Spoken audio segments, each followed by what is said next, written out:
திண்டுக்கல் மாநகராட்சியில் ரூபாய் 4.66 கோடி கையாடல், பெண் அலுவலர் உட்பட 2 கைது.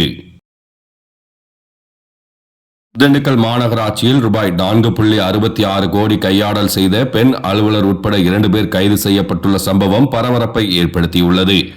கையாடல் தொடர்பாக மாவட்ட காவல்துறை கண்காணிப்பாளர் பிரதீப்பிடம் மாநகராட்சி ஆணையர் மோசடி குறித்து புகார் மனு அளித்திருந்தார். புகாரின் பேரில் மாவட்ட குற்றப்பிரிவு போலீசார் வழக்கு பதிவு செய்து முதல் கட்டமாக கடந்த 15 நாட்களுக்கு முன்பு சரவணனை குற்றப்பிரிவு போலீசார் கைது செய்தனர். பின்னர் சரவணனை காவலில் எடுத்து விசாரணை நடத்தினர். இப்படி சரவணனிடம் நடத்திய விசாரணையில் மாநகராட்சியில் பணியாற்றும் சில அலுவலர்களுக்கு இந்த கையாடல் விவகாரத்தில் தொடர்பு இருப்பது தெரியவந்தது.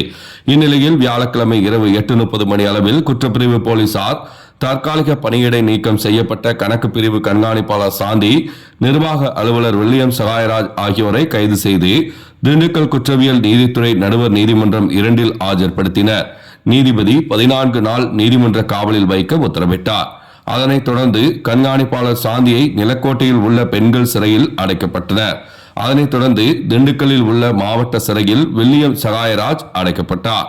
திண்டுக்கல் மாநகராட்சியில் நடந்த மோசடியில் 2 அதிகாரிகள் கைது செய்யப்பட்டு இருப்பது மாநகராட்சியில் உள்ள அலுவலர் மத்தியில் பெரும் பரபரப்பை ஏற்படுத்தியுள்ளது.